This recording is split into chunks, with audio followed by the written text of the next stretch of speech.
The Explorer Pro changed the game in the PWC world when it was launched at the end of 2022. It was and still is the only adventure ski to exist in the marketplace, and it is the perfect tool for long distance rides with the ability to carry a shitload of gear with you. And it doesn't matter if you're camping, if you're fishing, or if you're just heading out on the water with an ice chest full of food and drinks for a day at the sandbar.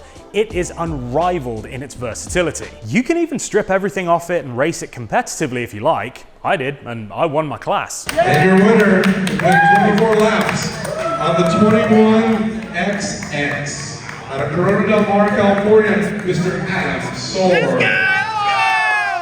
Now, the reason why I am such a big fan of the Explorer is because it is packed with useful features and I just love the way it looks. Now, if you're new to this channel, I've been riding an Explorer Pro since before they actually came out to the general public. This one behind me is actually one of the first 4 ever to roll off the assembly line at BRP, and it even says prototype under the seat. So it's safe to say that nobody has as much real-world experience with these things as I do. Now, in full disclosure, I am a SeaDoo brand ambassador, but I would never tell you to spend money on anything that I wouldn't spend my own money on. So everything that I talk about in this video is 100% factual, 100% my own opinion, and I will only ever be authentically myself, whether you like it or not. So before we get into why you might go for a 230 over a 170, let's go tip to butt on this ski and talk about what makes it such a great PWC.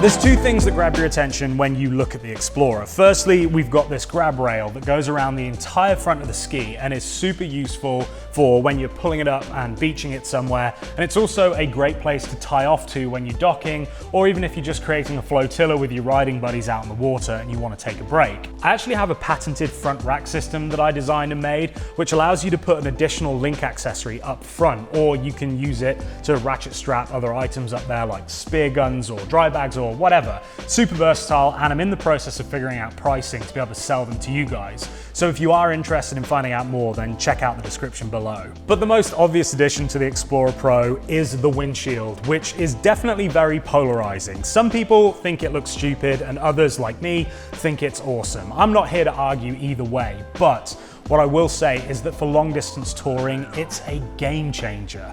I wouldn't say it keeps you that much drier compared to not having one, as the water always finds its way around.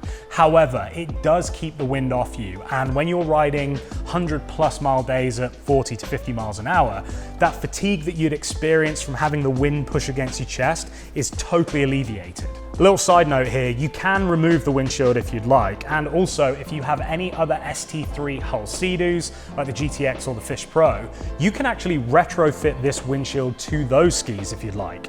As I said, the Explorer shares that same ST3 hull with the Fish Pro and the GTX, so it handles rough water very nicely while still remaining pretty playful for such a big ski.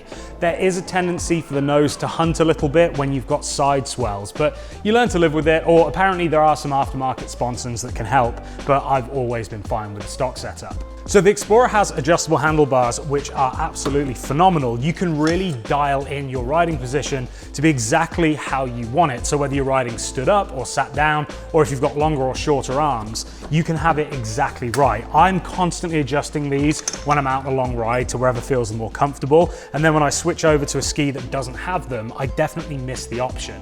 Another great feature are the speakers, which sound great even at full speed. You can hear them clear as day, and it's a really nice touch that they come stock on the Explorer. So other than the windshield and that front grab rail, the cargo rack at the back of the ski here is the party piece of the Explorer. You can mount 5 LinQ accessories back here in a variety of configurations, and I typically ride with a 5-gallon fuel jug and then my anchor system in this small storage bin for my day-to-day stuff. And then when I'm camping, I load this thing up like you wouldn't believe. The most I've had so far is 3 5-gallon fuel jugs across the back with my dry bag ratchet strapped to the top of them, and then 2 large storage bins with my kitchen and food in one, and then my anchor and docking lines in the other. Then up in the front storage compartment under the handlebars, I had a sleeping bag, I had a power station, extra water, camera gear, and then on that front rack that I designed, I had a small dry bag with my clothes. So yeah, this ski really is a pack mule for long-range off-grid adventure, and everything just snaps in and out really easily from these LinQ mounting points, so it makes rearranging and taking stuff off when you get to camp and then repacking the ski an absolute breeze when you're ready for it. Talking to the Fish Pro, one of the questions that I get asked a lot is which should I buy, the Fish Pro or the Explorer Pro? And in my opinion, unless you absolutely need the live well and the wash down hose feature or the swivel chair, then the Explorer does everything the Fish Pro does, plus it has the additional features like the windshield and the grab rail, and it costs less. So you be the judge of that one, but the majority of people that I spoke to at the boat show last year said that they could live without those two features quite happily, and so they ended up buying an Explorer.